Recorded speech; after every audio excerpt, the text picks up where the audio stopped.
Madam কোরিয়ার এখানে সই করে দিন। এখানে। Thank you. ওয়েলকাম।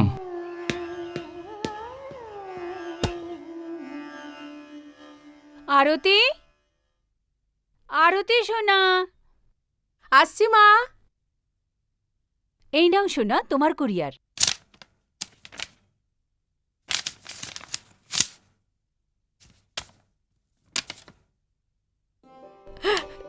খুশির খবর আছে মা, আমার চাকরি হয়ে গেছে। কংগ্রেচুলেশন সোনা, এটা তো খুব খুশির কথা। সোনা, এই কলটা কি টিভি থেকে এসেছে? না মা, ক্লাব মুনলাইট থেকে। এটা তো কোনো হোটেলের নাম মনে হচ্ছে। হ্যাঁ মা। এখন তুমি হোটেলে গান করবে? মা, ক্লাব মুনলাইট কোনো ছোট হোটেল নয়, অনেক বড় হোটেল আর অনেক ভালো। আর আজকাল তো সব বড় আর্টিস্টরা হোটেলে নিজেদের প্রোগ্রাম করে, এতে কোনো বাজে ব্যাপার নয়। আর তাছাড়া এই হোটেলে অনেক ভালো লোকেরা আসে। সেটা তো ঠিক আছে সোনা, কিন্তু যে বাবা তোমাকে সঙ্গীত শিখিয়েছে, যদি উনি বেঁচে থাকতেন তাহলে এই ব্যাপারে উনি খুব রেগে যেতেন। মা, ব্যাপারটা ভালো খারাপের নয়, ব্যাপারটা হচ্ছে প্রয়োজনের। আর আমার এই চাকরিটার প্রয়োজন। আর মা প্লিজ, দুনিয়া বদলে গেছে, কিন্তু তবু তুমি যদি চাও যে আমি এই চাকরিটা না করি, তাহলে আমি এই চাকরিটা করব না। আন্টি, এসো এসো রাকেশ, কেমন আছো? আমি ভালো আছি। বেঁচে থাকো। আচ্ছা চলো আরতি, রাকেশ থেকেও এই ব্যাপারে পরামর্শ নিয়ে নাও। কি ব্যাপার আন্টি? ক্লাব মুনলাইট থেকে অ্যাপয়েন্টমেন্ট লেটার এসেছে অ্যাজ এ সিঙ্গার।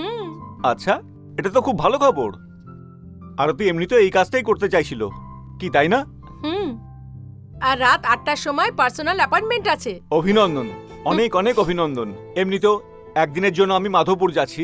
মাধবপুর কেন? আরে ভাই, আমি যে একজন ইনভেস্টিগেটিভ রিপোর্টার। ওখানে একটা ব্রিজের কাজ চলছে, কিন্তু ওই ব্রিজে একটা দেওয়ালের খবর পাওয়া গেছে। আর এটাই হলো আমাদের দেশের অবস্থা। ব্রিজ, ড্যাম, বিল্ডিং তৈরি হতে হতে ভেঙে পড়ে যায়। ছাড়ো, wish you all the best. Thank you. Madhabpur থেকে ফিরে এসে আবার কথা হবে।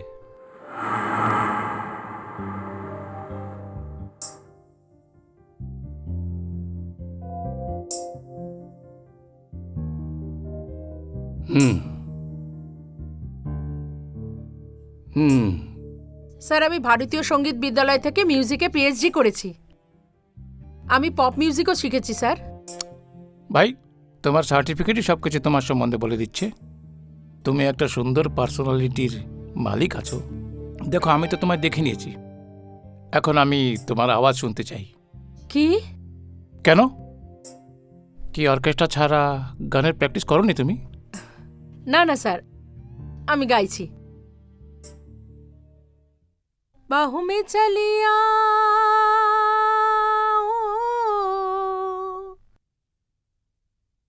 ও हमसे सनम क्या पर्दा हो, हमसे सनम क्या पर्दा, ये आज का नहीं मिलन, ये संग है उम्र भर क्या।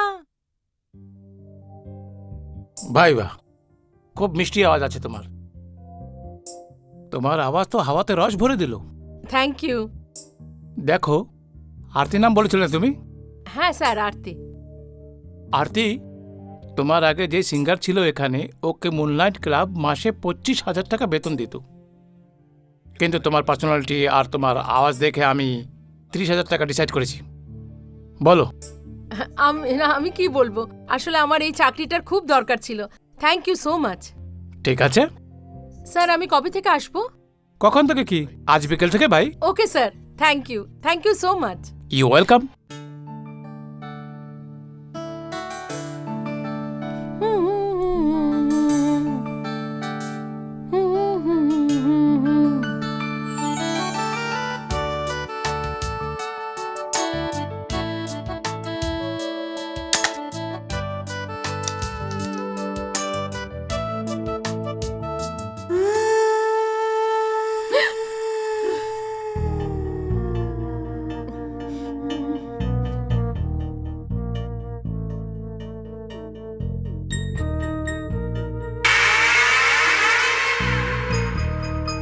কে ওখানে?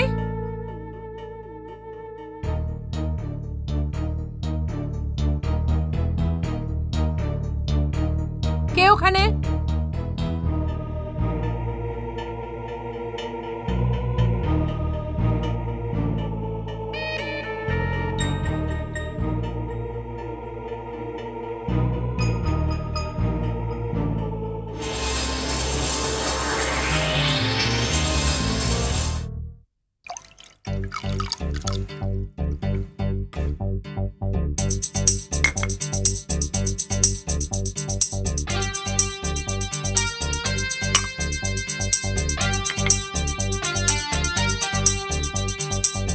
Hi guys. Hi. How are you? First class. Hi Hi. Hi Hi. First Hi class. Sonia, nice to meet you. Hi. আরে কি আরে হলো? কি হলো? এভাবে কেন উঠে গেলি? আরে আমার এখন মনে হলো যেন মনে হয় কারোর কোলে বসে দেখো পড়লো। দেখো খালি সোফাকে মনে করছে কারুর কোল। আমি সত্যি বলছি ভাই, দেখ কি পেয়েছি আমরা আর ও চড়ে গেছে। আমি সত্যি বলছি, আমার বিশ্বাস কর। চল আমিও তো দেখি এই চেয়ারে কি এমন আছে। দেখো নাও, এখানে তো কিছুই নেই। কি আছে এখানে? আরে চল বসে চেয়ারে। ভয় পেয়েছে।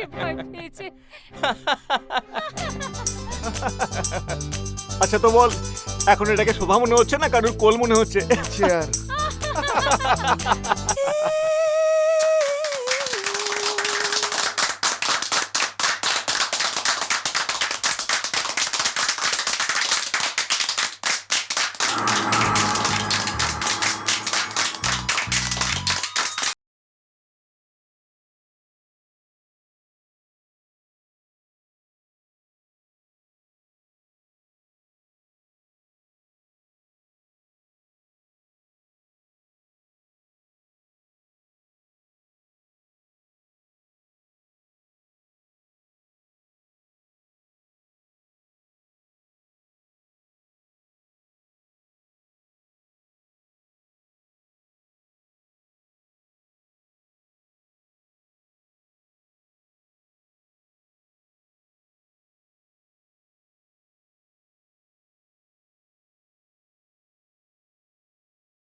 Excuse me, yes. যখন আমি গাচ্ছিলাম আপনি আপনার মিক্সার থেকে ইকো কেন দিচ্ছিলেন? আরে না ম্যাডাম, আমি এরকম কিছু করিনি। আপনি তো দারুণ গাইলেন, ইউ আর ওয়ান্ডারফুল। একসাথে দুটো আওয়াজে গাইলেন কি করে? Best of lakh.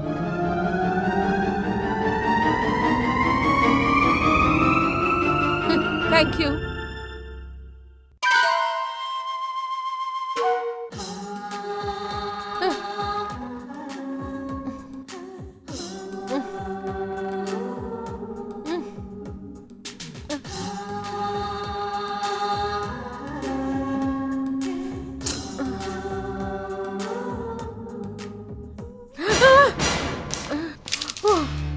মা, আরতি সোনা, এই দেখ, তোর তো অনেক প্রশংসা হয়েছে এই পত্রিকায়।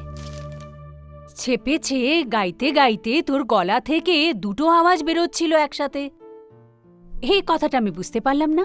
হ্যাঁ মা, এটা সত্যি এরকমই হয়েছিল। লোক এটা ভেবে হাততালি দিচ্ছিল, আর আমি ভাবছিলাম যে এই দ্বিতীয় আওয়াজটা কার। ওই দ্বিতীয় আওয়াজটা আমার ছিল না মা, আমার সঙ্গে ওখানে অন্য কেউ গাচ্ছিল। তোমার সাথে অন্য কেউ গান গাওয়ার ছিল নাকি? না মা, আমি ছাড়া ওখানে আর কেউ ছিল না। কিন্তু লোকেদের সাথে সাথে এটাও অনুভব করলাম যে আমার সাথে অন্য কেউ গাচ্ছে। এটা কি করে হতে পারে যে ওখানে কেউ ছিলই না আর গানের আওয়াজ শোনা যাচ্ছিল? জানি না মা, মনে হয় অর্কেস্ট্রা গ্রুপ থেকে কোনো মেয়ে গেয়ে উঠেছে, যাকে আমি দেখতেই পাইনি। আর লোকের এটা ভুল ভেবে বসলো যে দুটো গলাই আমার। জানি না মা, ওখানকার লাইট এত ডিম থাকে, আর আমার প্রথম দিন ছিল। But what ever it is, লোকেদের আমার গান খুব ভালো লেগেছে। I am so happy. আমার সোনা মেয়ে। আরতি, হ্যাঁ, এটা তোমার জন্য। এসব কেন? কেন? তুমি জানো না কি হাঙ্গামা হয়েছে? ভাই, তুমি তো এক রাতে স্টার হয়ে গেছো। সমস্ত লোক বাস তোমারই নাম নিচ্ছে। এত পাবলিসিটি পেয়েছো তুমি তোমার প্রোগ্রামে যে সমস্ত টেবিল বুক হয়েছে আজকের জন্য। কামালি করে দিয়েছো তুমি তো। Thank you sir. কিন্তু আরতি, এতে কামাল আমার নজরেরও আছে। আমি প্রথমবার তোমাকে দেখেছি আর সিলেক্ট করে নিয়েছি। এখন আমি গর্বের সাথে বলতে পারি যে আরতি আমার খোঁজ আছে। এখন তো পেপার বারে তোমার সাথে সাথে আমারও ইন্টারভিউ নেবে। এখন তো তোমায় আমার নিমন্ত্রণ গ্রহণ করতেই হবে। নিমন্ত্রণ? হ্যাঁ ভাই, অল্প বসবো, খাবার দাবার খাবো, তোমার সাথে গল্প সল্প করবো, আরও কিছু প্ল্যান আছে তোমার সম্বন্ধে। তুমি অনেক দারুণ আর্টিস্ট আছো আরতি। এখন তোমার জন্য আমার ব্রেনে অনেক ভালো স্কিম আছে। আমি বুঝতে পারছি না স্যার। তোমার বোঝার দরকার একদম নেই আরতি। তুমি দেখে নিয়ে তোমাকে কোথা থেকে কোথায় পৌঁছে দিই। স্যার, আমি অ্যাকচুয়ালি ওকে ওকে, আমি বুঝে গেছি প্রোগ্রামের সময় হ্যাঁ, গেছে, হ্যাঁ। রাইট? আর তোমাকে তৈরিও হতে হবে। ঠিক আছে, তুমি যাও। ওকে, Bye. All the best.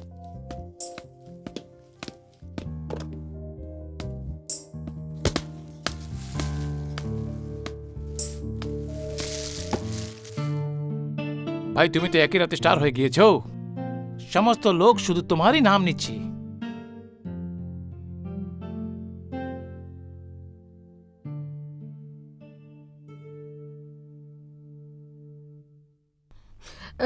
এত গরম লাগছে এখানে।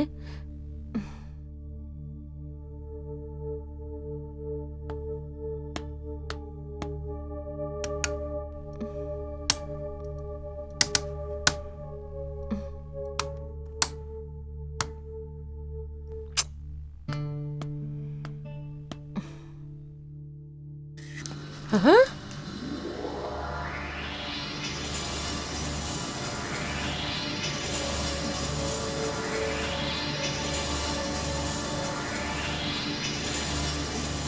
কি হচ্ছে এসব?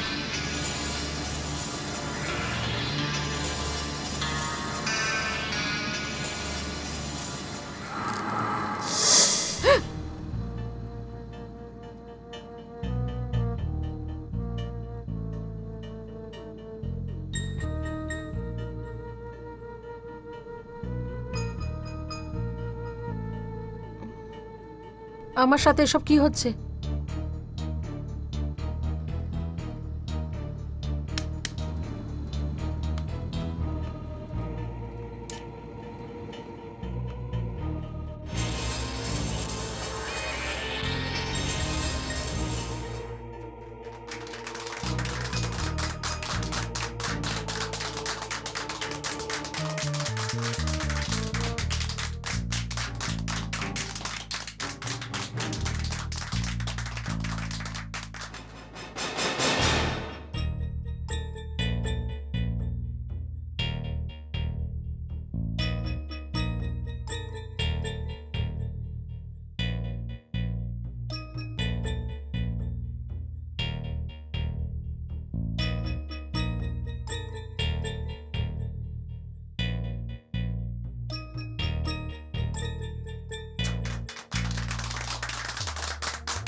ঠিক আছে।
তাড়াতাড়ি চলো।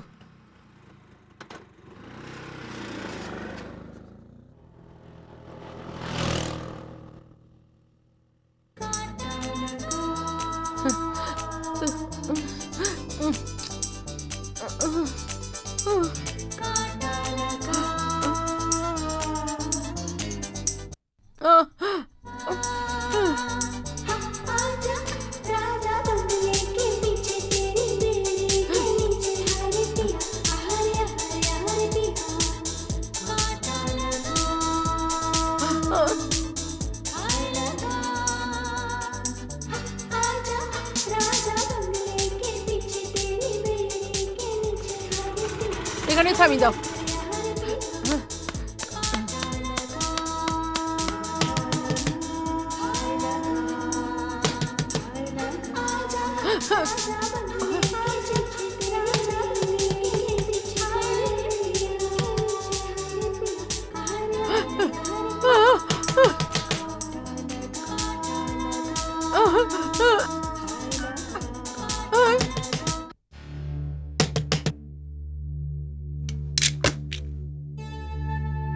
আরে আরতি, কি হয়েছে?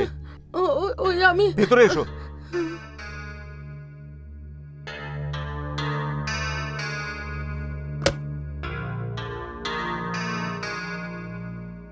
আমি তো শুধু এটাই ভাবছিলাম তুমি মাধবপুর থেকে এসেছো কিনা। সির্ফ একদিনের জন্যই গেছিলাম। খুব গোলমাল চলছে ওখানে। হ্যাঁ, প্রথমে গতকালের সাফল্যের জন্য আমার অভিনন্দন তো নাও। এটা প্রোগ্রাম ছিল নাকি একটা গিমিক? আরে কিসের চমৎকার! ব্যাস 2 মিনিটের মধ্যে আসছি, এই, তুমি ছ- বসো। আমি আরে- এখনই আসছি।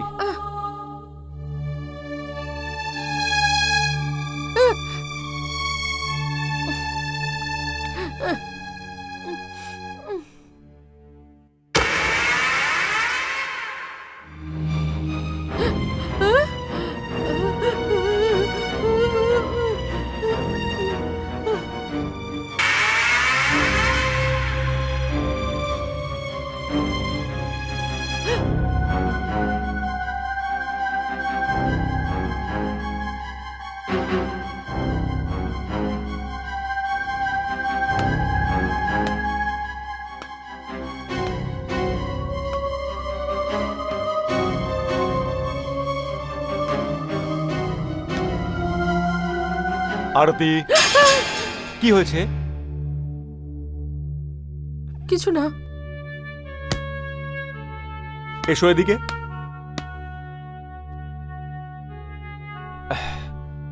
এ নাও।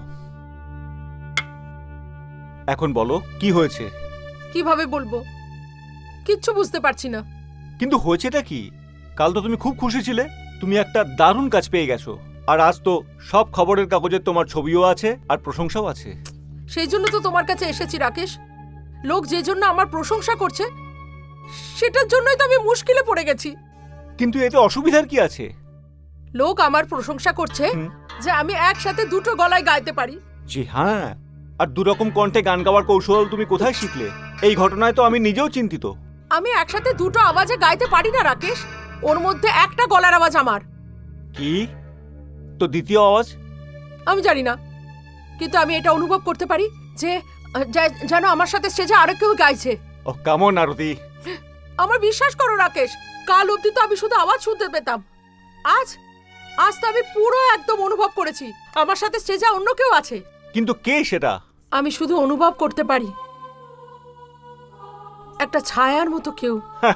আরে ইয়ার, ওটা একটা পাব। এত রকম লোক থাকে ওখানে, আর স্টেজে অর্কেস্ট্রা পার্টি থাকে। আর যা তুমি অনুভব করছো বাকিরাও তো তাই করবে। সেটাই তো ভয়ের কারণ। যেটা আমি অনুভব করতে পারি সেটা অন্য কেউ অনুভব করতে পারে না, আর সবাই ভাবে যে আমিই গাইছি। আরতি, এটা তো টোটাল একটা কনফিউশন। তোমার কথা বিশ্বাস করার কোনো কারণ দেখছি না। আবার এই বিশ্বাস করার জন্য আমি কি প্রমাণ দেব? আমার তো কিচ্ছু ভালো লাগছে না। দেখো আরতি, আমার যেটা মনে হচ্ছে পাবের লাইটিং, ওটা মহল হতে পারে। লাইট, শেড আর অডিয়েন্সের তালির মধ্যে তুমি দু ধরনের কণ্ঠে গান তো গেয়ে দিয়েছো, কিন্তু তুমি নিজের গানের পারদর্শিতা সম্বন্ধে নিজেই জানো না। সেটা কি করে হতে পারে রাকেশ? দেখো রাকেশ, আমার জন্য এখন এই কথাটা প্রমাণ করা মুশকিল নয়, অসম্ভব হয়ে গেছে। কেউ আমার কথাটা বুঝতেই পারছে না। এখন তো শুধু একটাই রাস্তা আছে, আমি এই চাকরিটা ছেড়ে দেবো। আরে না না আরতি, এরকম করো না কিন্তু, এটা খুব বোকার মতো কাজ হবে। তাহলে আমি কি করব? হ্যাঁ, একটা আইডিয়া এসেছে। আমি তোমার সাথে যাচ্ছি। আমি তো গিয়ে একবার দেখি, যা তুমি দেখতে পাও সেটা অন্য কেউ কেন দেখতে পায় না। হ্যাঁ হ্যাঁ হ্যাঁ রাকেশ, এটা ঠিক হবে। দেখো অনেক রাত হয়ে গেছে, আমি তোমাকে ঘরে ছেড়ে আসি। হ্যাঁ, আগে কফি খেয়ে নাও। না রাকেশ, তুমি ঠিকই বলছো, অনেক রাত হয়ে গেছে। মা চিন্তা করছে, তাই না? তো যাওয়া যাক। চলো।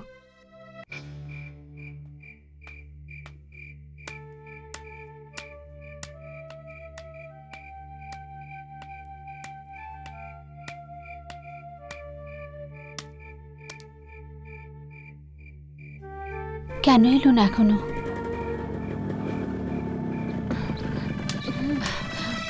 মা, আরে সোনা, কোথায় ছিলে তুমি? আরে রাকেশ, তুমি? অনেক দেরি হয়ে গেছে, আমার মনটা একদম ঘাবড়ে গিয়েছিল। আমি জানতাম আন্টি যে আপনি দুশ্চিন্তা করবেন, কারণ আরতি ওর প্রোগ্রামের পরে সোজা আমার বাড়িতে চলে এসেছে। আর ও নিজেও চিন্তিত ছিল। আরও তো কি হয়েছে? আবার সেই ব্যাপারটা হয়েছে। আজ তো আমার মনে হয়েছিল আমার পাশে দাঁড়িয়ে কেউ গানটা গাইছে। জানি না লোকেরা সেটা অনুভব করতে পারছে কিনা, আমি যেটা অনুভব করছি। আমি আমি এত ভয় পেয়ে গেছি মা, আর লোকেরা জোরে জোরে হাততালি দিচ্ছিল।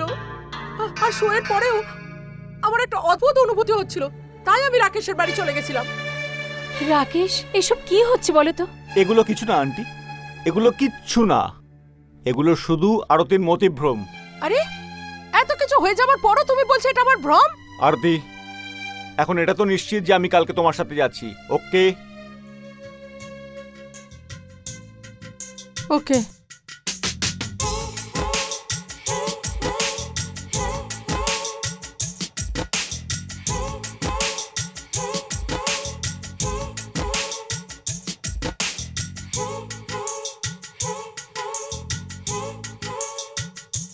मन क्यों बहका रे बहका आधी रात को, वे मन क्यों बहका रे बहका आधी रात को, नीला महका रे महका आधी रात को, मन क्यों बहका रे बहका आधी रात को, नीला महका रे महका आधी रात को, किसने बंसी बजाई आधी रात को, किसने बंसी बजाई आधी रात को, जिसने पलके हो, जिसने पलके चुराई आधी रात को, मन क्यों बहका रे बहका आधी रात को, मेरा महका रे महका आधी रात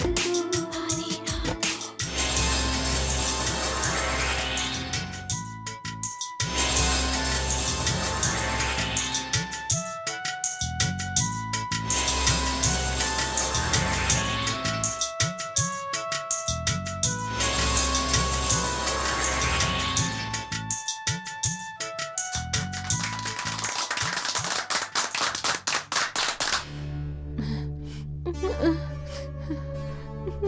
আরতি, তুমি তো সত্যি বলতে অসাধারণ গাও। রাকেশ, আজ তো আমি ওর ছায়াটাও দেখতে পেলাম, আর আরো আমার আশেপাশে নাচছিল। তুমিও দেখেছো তাই না? না আরতি, আমি তো সেরকম কোনো কিছু দেখিনি। হ্যাঁ, যদি আমি কিছু দেখে থাকি সেটা শুধুমাত্র তুমি। রাকেশ, এটা কিভাবে হতে পারে? তুমি তুমি কিচ্ছু দেখতে পাওনি? একদমই না। কিন্তু হ্যাঁ আরতি, তোমার এই ভুল ভাঙানোর জন্য আমি কিছু ফটোগ্রাফ তুলেছি। চলো ল্যাবে গিয়ে চেক করে নি। হ্যাঁ চলো। কামন।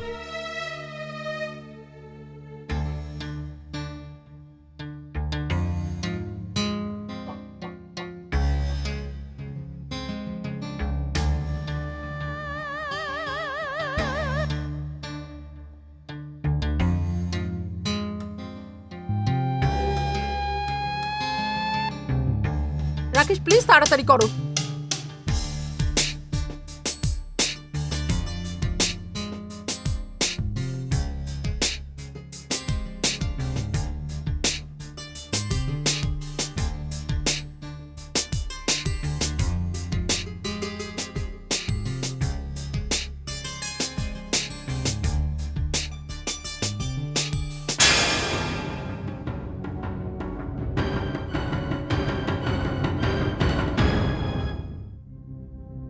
এই দেখো আরতি, আরতি, তোমার চিন্তা ঠিকই প্রমাণ হলো। এটা আমি যে ওখানে থেকে দেখতে পাইনি, সেটা ফটো তুলে পেয়ে গেছি। আরতি, এখন এটা তোমার ভুল নয়, এটা একটা সত্যি, এটা সত্যি, এটা একটা অনন্য সত্য। কিন্তু এটা যারই ছায়া হোক, এ কে? সেটা আমি জানি না রাকেশ, তবে আমার মনে হয় এ কোনো সিঙ্গার, কারণ ও খুব ভালো গান গায়। রাকেশ, আমি কি করব? আমি তো কিচ্ছু বুঝতে পারছি না। আরতি, এই সত্যটা চোখের সামনে দেখে আমি এই সিদ্ধান্তে পৌঁছেছি যে তুমি এই চাকরিটা ছেড়ে দাও। কারণ মানুষ মানুষের সাথে লড়তে পারে, ভূতের সাথে নয়।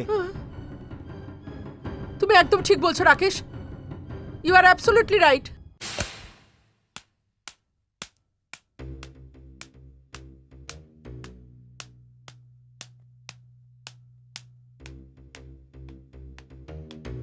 হ্যাঁ,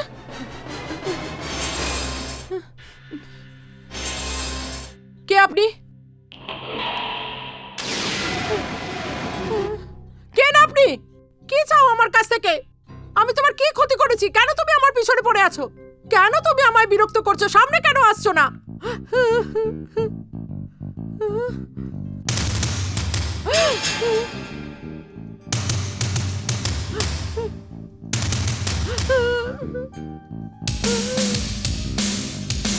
কে?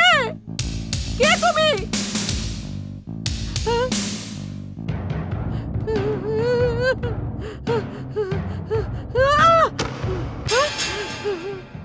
বন্ধ করো, বন্ধ করো এসব, আমি পাগল হয়ে যাব, বন্ধ করো।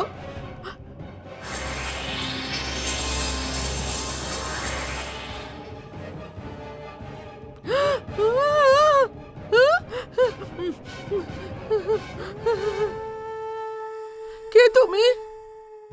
আমি মনিকা। আমি হচ্ছি সেই যার আওয়াজ তোমার সাথে মেলে আর তাই লোক তালি বাজায়। আমি সেই যাকে তুমি ছায়া রূপে দেখেছো সব সময়। তুমি কেন আমার কাছে কি চাও? আমি তোমার থেকে কি চাই আমি তোমাকে নিশ্চয়ই বলবো, কিন্তু তার থেকেও বেশি জরুরি তোমার এটা জানা যে এই ক্লাবের ম্যানেজার মদন খান্না তোমার থেকে কি চায়। আরে কি চাইতে পারে ও আমার কাছে? আমি তো শুধু ক্লাবে গান গাইতে এসেছি। আমি এখানে গান গাই আর তার জন্য আমি মাইনা পাই, ব্যাস। শুধু গান না আরতি, এটা শুধু তোমার ধারণা।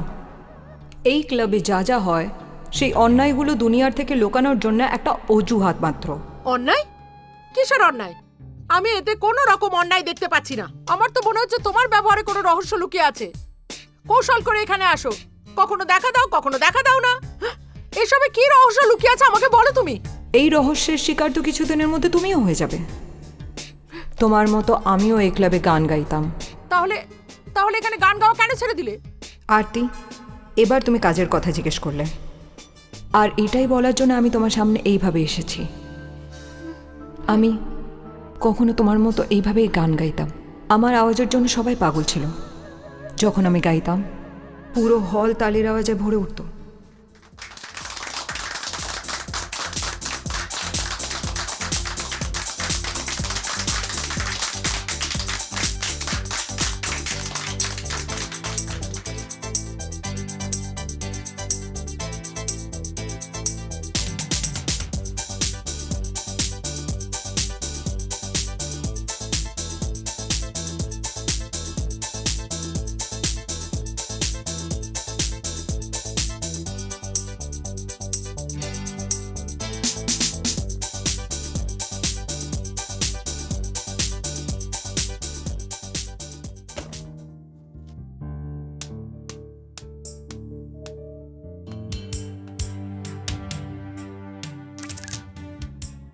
আরে খান্না সাহেব, আপনি? হ্যাঁ ভাই, অনেক বেচেনের সাথে অপেক্ষা করছিলাম তোমার ভাই। বা মনিকা, কি অদ্ভুত, কি অদ্ভুত তোমার আওয়াজ। সমস্ত শহর তোমার দিবানা হয়ে গিয়েছে। এখন তো লোক তোমার গান শোনার জন্য রাতের অপেক্ষা করছে। আর আজকে আজকে তো কামাল করে দিয়েছো তুমি ভাই। তোমার আজকের পারফরমেন্সে তো আমি তোমাকে একটা উপহার দিতে চাই। উপহার? এই দেখো। কিন্তু খান্না স্যার, আপনার ক্লাবে গাওয়ার জন্য আমি মাইনে তো পাই। তাহলে এই উপহারের মানে কি আমি জানতে পারি? দেখো মনিকা, কখনো কখনো আমাদের ক্লাবে খুব খাস ধরনের মেহমান আসতে থাকে। তোমায় ওনাদের সামনে কিছু ওনাদের জন্যই পারফরমেন্স করতে হবে। কিন্তু খান্না স্যার, আপনার এই খাস মেহমান আমাদের ক্লাবে বসেও তো গান শুনতে পারে। না মনিকা, ওরা আসলে এত খাস ধরনের মেহমান হতে থাকে, সাধারণ মানুষের সামনে আসতে পারবে না। আর ফির এটা আমার সম্মানের ব্যাপারও আছে না। আরতি, মদন খান্নার এই অফার আমাকে অসুবিধায় ফেলে দিয়েছিল। উপহারটা দামি ছিল, আর আমার অবস্থা খুব একটা ভালো ছিল না। আর আমি এটাও জানতে চাইছিলাম আসলে ওই লোকগুলো কারা যারা আমাদের মধ্যে আসতে চাইছে। স্যার, এ মনিকা আছে। ওয়াও,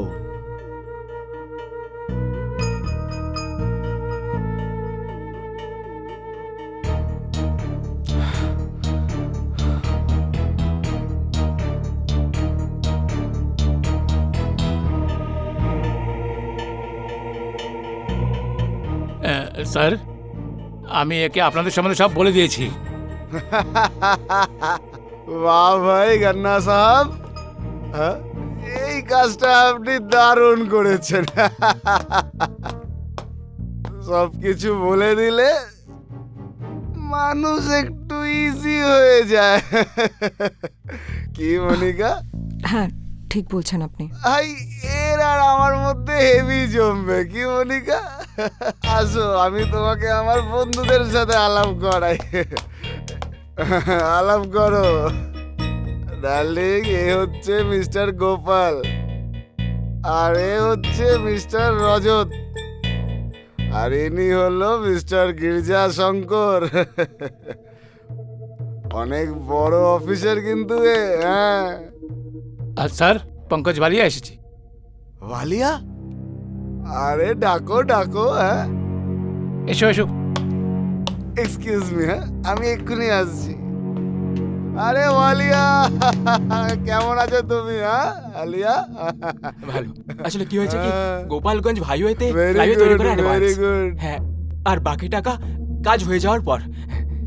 আরে ফ্লাইওভার এমন ভাবে বানাও অন্তত 2-3 বছর তো চলুক। এমন না হয় যেন যে ওপেনিং এর দিনেই ভেঙে পড়ে। না, না, এরকম কিছু হবে না। না না সাহেব, 2-4 বছরের তো গ্যারান্টি আছেই। থামুন আপনারা। খান্না স্যার, এরা আপনার খাস মেহমান, আর আপনি চান আমি এদের সামনে গান গেয়ে এদের মন রাখি? এরা ব্রিজ আর ড্যামের কাজে টাকা খেয়ে সরকার আর জনতাকে ধোঁকা দিচ্ছে। আমি এই ধরনের লোকেদের সামনে গান গাইতে পারবো না। এই মনিকা। খান্না, হুম, এটা তুমি কাকে নিয়ে এলে? ডোন্ট পারি স্যার, আমি এখনই দেখছি। এক্ষুনি নিয়ে যাও। আগে। মনিকা, মনিকা, এটা তুমি কি করেছো? কি করলাম আমি খান্না স্যার? আর কি ধরনের লোকদের কাছে নিয়ে গেছিলেন আমাকে? এই ড্যাম আর ফ্লাইওভার্সের কাজে ঘুষ খাওয়া লোকজন, এই কারাপ্ট আর ভ্রষ্টাচারী অফিসার্স, দেশ আর জনতার শত্রু এরা। আর আপনি চাইছিলেন আমি এদের সামনে গাই? মাফ করবেন খান্না স্যার, আমি একজন গায়িকা, কোনো প্রস্টিটিউট না। মনিকা! চেল্লান! আপনার মতন লোক শুধু কানুনের না, দেশের শত্রু। আপনি দেশকে বেচতে চলেছেন, তাহলে আপনার সামনে তো কারুর কোনো দাম নেই। আরে আপনার মতন লোক কিছু টাকার জন্য নিজের মা বোনকেও বেচে দিতে পারে।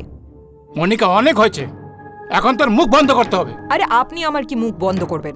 আমি চিল্লিয়ে চিল্লিয়ে পুরো দুনিয়াকে জানাবো কি আপনারা কি করেন এখানে। মনিকা, সবার সামনে তুমি তখন চিৎকার করবে যখন তুমি এই রুম থেকে বাইরে চলে যাবে। তুমি এবার কিন্তু লাইন ক্রস করছো। আমাদের সিক্রেট জানার পরে এই ঘর থেকে তুমি বাইরে যেতে পারবে না। তুমি তখনই বেঁচে থাকতে পারবে যদি আমাদের সাথে থাকো। এখন এর বেঁচে থাকা আমাদের মৃত্যু হবে। না,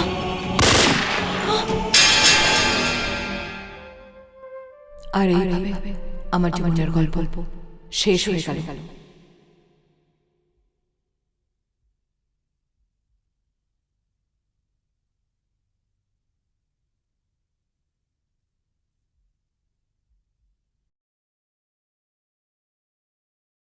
কিন্তু মনিকা, তুমি আমায় তো কিছু। না আরতি, তুমি আমার থেকে একটু ভয় পেও না। মানছি আমার শরীর এখানে নেই, আমার আত্মা আছে, কিন্তু আমি তোমাকে ক্ষতি করতে আসিনি, তোমাকে সাহায্য করতে এসেছি। আরতি, এখন তুমি আমার জায়গা নিয়ে নিয়েছো, সেই খাস উপহার তুমিও পাবে। তারপর ম্যানেজার মাদন খান্না তার খাস মেহমানদের সামনে তোমাকে গান গাইতে বাধ্য করবে।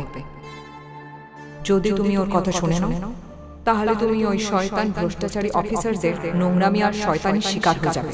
না মনিকা, আমি এসব কিছুই করব না। আরে আমি তো তোমার ভয়ে আজকে এই চাকরিটা ছাড়তে এসেছিলাম। এখন আমি বুঝতে পারছি এখানে এসব কি চলছে। কিন্তু মনিকা, এখানে একটা কথা স্পষ্ট, কি ওদের পরের টার্গেট হলাম আমি। আরতি, আমি তোমাকে রিকোয়েস্ট করছি, তুমি এই চাকরিটা ছেড়ো না। তাহলে মনিকা, তুমি চাও আমিও তোমার মতো? না না আরতি, একদম না। আমি তো তোমার দ্বারা পুরো দুনিয়াকে বলতে চাই কি কিভাবে কিছু টাকার জন্য লোক ভ্রষ্টাচার আর কারাপশনে ডুবে গেছে, বেইমানি করে টাকা কামাচ্ছে, আর সেই অন্যায়ের শিকার হচ্ছে আমাদের মতন মেয়েরা। মনিকা, আমি আর এই চাকরিটা ছাড়বো না। যে কাজটা তুমি করতে পারোনি সেই কাজটা আমি সম্পূর্ণ করব। আরতি, এটা বিপজ্জনক একটা খেলা, আর এই লোকগুলো বিপজ্জনক। দেখো, আমাকে মেরে দিল আর এইভাবে লুকিয়ে দিল যে লোক এখনো ভাবে যে আমি চাকরি ছেড়ে চলে গেছি। মনিকা, আমি ওদের মোকাবিলা করতে পারবো, কারণ এই কাজে আমি একা নই, আমার সঙ্গে রাকেশও আছে। ব্যাস, আমি এটাই শুনতে চেয়েছিলাম। আমার অশান্ত আত্মা ওই দিনের অপেক্ষা করছে, যেদিন ওই পাপীরা নিজেদের পাপের শাস্তি পাবে। এটা তুমি কি বলছো? এই কথাটা একদম সত্যি রাকেশ। ও কোনো ছায়া নয়, ওটা আত্মা, সিঙ্গার মনিকার আত্মা। মানে মানে ওই আত্মা তোমার সঙ্গে দেখা করে সবকিছু বলেছে? হ্যাঁ রাকেশ, তাই আমি এখন এই ফয়সালা করেছি যে আমি এই চাকরিটা কিছুতেই ছাড়বো না। আরতি, তোমার ওপর আমার সম্পূর্ণ ভরসা আছে, কিন্তু এখন যে তুমি বলছো এটা তোমার স্বপ্ন নয় তো, যা তুমি সত্যি ভেবে বসেছো? রাকেশ, এখনো তুমি কি এটা আমার ভ্রম ভাবছো? আরে তুমি ওর গলার আওয়াজ শুনেছো, ওর ছায়াটাও ফটোগ্রাফি তুমি আমার সঙ্গে দেখলে। সেসব ঠিক আছে আরতি, কিন্তু এই কথাটা বাস্তবের থেকে অনেক আলাদা, আর আমার বুদ্ধি এই কথাটাকে মানে না। রাকেশ,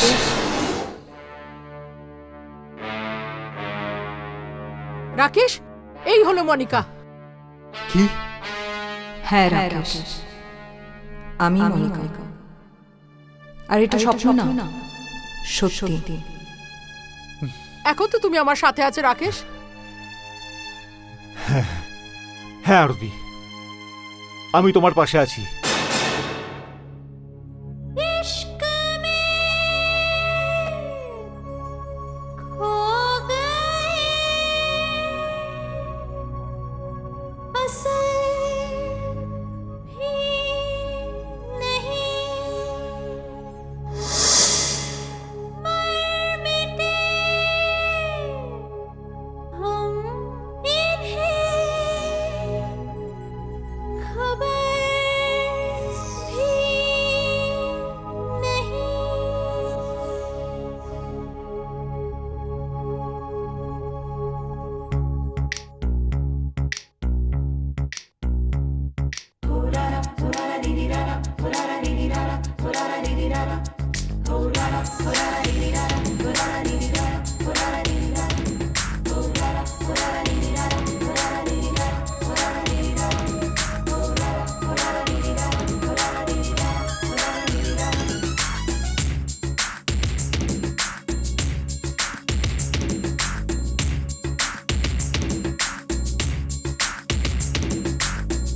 आइए, आ जाइए, आ ही जाइए।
Thank you.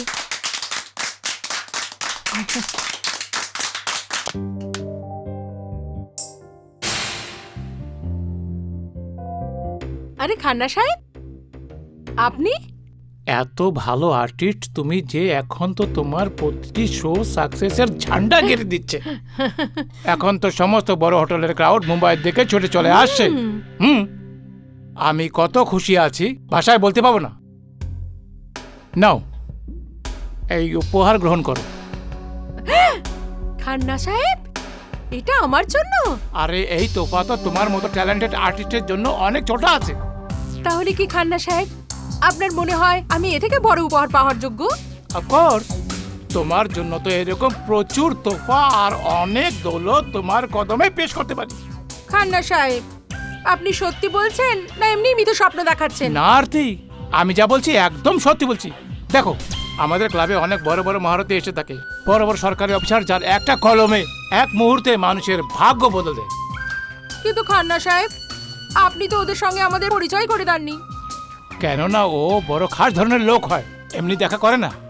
ওনাদের দেখা করার জন্য একটা খাস মাহফিল সাজাতে হয়, খাস ইন্তজাম করতে হয়।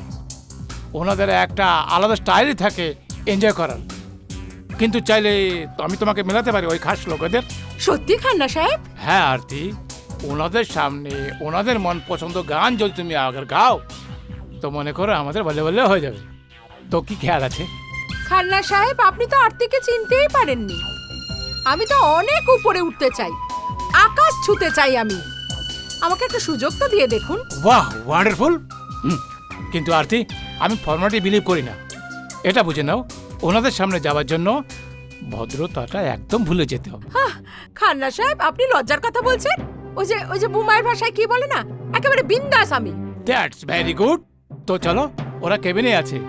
আপনি যান, আমি এক্ষুনি আসছি। আমার সঙ্গেই চলো। খান্না সাহেব, একটু সাজুগুজু করতে হবে যে, আপনার বিশেষ অতিথি, আপনার সম্মানের তো খেয়াল রাখতে হবে। আমি তোমাকে একদম বুঝতে পারছি না আরতি। আপনি একবার আমায় ওই জলসাতে যেতে দিন, তারপর দেখবেন আমার কেরামতি। রুম নাম্বার কত?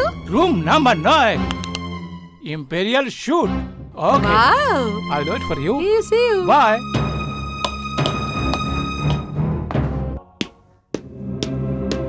হ্যালো। আরে আসুন আসুন খান্না সাহেব। কি খান্না সাহেব, কতক্ষণ আমাদের এরকম শুকনো বসিয়ে রাখবেন? আরে না সাহেব, আপনি ঘাবড়াবেন না। বাস আপনি এটাই বুঝে নিন যে বিজলি যে কোনো সময় পড়তে পারে।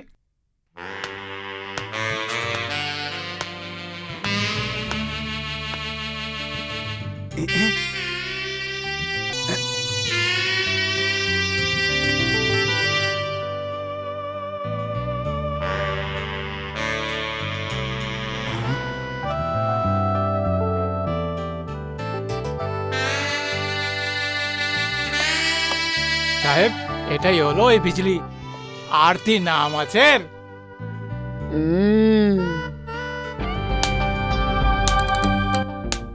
কিছু বলবো? হ্যাঁ, বলো বলো। তোমাকে শোনার জন্যই তো আমরা এখানে এসেছি।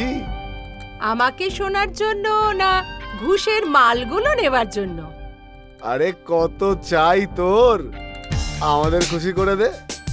তুই যা চাইবি তাই পাবি রে, বুঝলি? হ্যাঁ, পরিশ্রমের মাল হতো তাহলে আপনাদের কষ্ট হতো। এটা তো জনগণের মাল, তাই দু হাতে বিলিয়ে দিচ্ছেন, তাই না? তুমি মজা করছো নাকি? তোমাদের মতো কারাপ্ট লুটেরা চোরের সাথে কেউ মজা করে নাকি? এই মেয়ে, কি ভুলভাল বকছিস তুই? খান্না, কি সব বলছে এই মেয়েটা? এক মিনিট। খান্না সাহেবকে কি জিজ্ঞেস করছো? আমার সাথে কথা বলো। যে টাকাটা পুল আর ড্যাম বানাতে কাজে লাগাবে, সেই টাকাটা আপনারা একে অপরের সঙ্গে ভাগ করে নেন। আর পুল আর ড্যাম তৈরি করার আগেই ভেঙে পড়ে, হাজার হাজার লোক মারা যায়। আর সেই সবের জন্য দায়ী শুধুমাত্র আপনারা। ও, খুব বড় বড় কথা বলছিস দেখছিস তুই। তোর আগেও একটা মেয়ে এরকম ভাবে কথা বলেছিল আমাদের সাথে, ওকে পৌঁছে দিয়েছি ঠিক জায়গায়। তাহলে তুই কি জিনিস? আর ওর নাম মনিকা ছিল। আমার নামও মনিকা। আরতি, কি হয়েছে তোমার? পাগল হয়েছো কে? না খান্না, আমি পাগল হয়ে যাইনি। আমি সত্যি বলছি, আমি আরতি নই, মনিকা।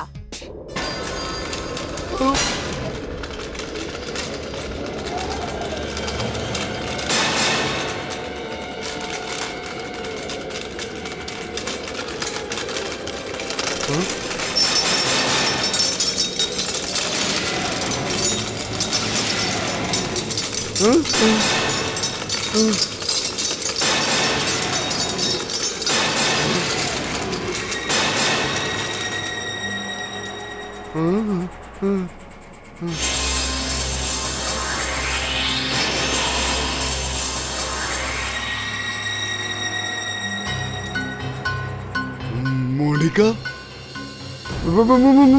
মনিকা মনিকা? হ্যাঁ না আমি না না, এটা কেমন করে হতে পারে? না না, তুমি তো মরে গিয়েছিলে। শরীর মরে, আত্মা নয়। কেন ভয় পেয়ে গেলে? ভুলে গেলে? এই ঘরে, এই জায়গায়, আর তোমরাই ছিলে, আর এই কাজটাই হচ্ছিল, ঘুষ খাওয়া। মনে পড়ছে তোমাদের? হ্যাঁ, মনে আছে, ঠিক বলেছো। সবাই একসাথে বলো। হ্যাঁ ঠিক বলেছো। তোদের মতন সরকারি অফিসার কারা ভ্রষ্টাচার, জনতার টাকা খাস তোরা। আর তুই কি খান্না? এদের সবার দালাল। ঠিক বলেছি তাই তো? হ্যাঁ, ঠিক বলেছো। আমি বিরোধ করেছিলাম তোদের, আর তার পরিবর্তে আমি কি পেলাম? 5 গুলি চলেছিল আমার শরীরে। কেন? ঠিক বললাম তো?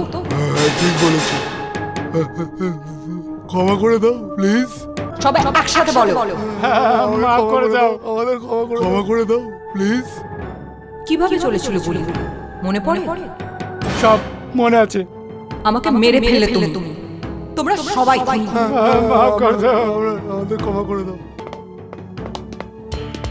কেউ নিজের জায়গা থেকে সরবে না। You are all under arrest.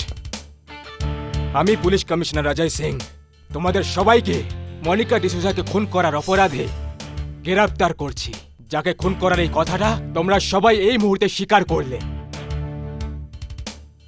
আর আমি দিলীপ রেঙ্গে, অ্যান্টি কারাপশন অফিসার। গ্রেপ্তার করে নাও এদের সবাইকে।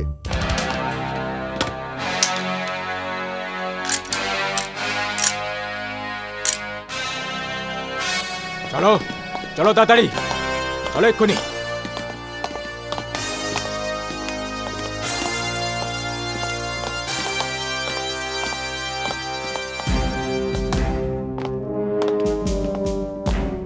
এস আরতি, মিস্টার রাকেশ, এই ইনফরমেশন দেওয়ার জন্য পুলিশ আপনাদের কৃতজ্ঞ থাকবে। Well done.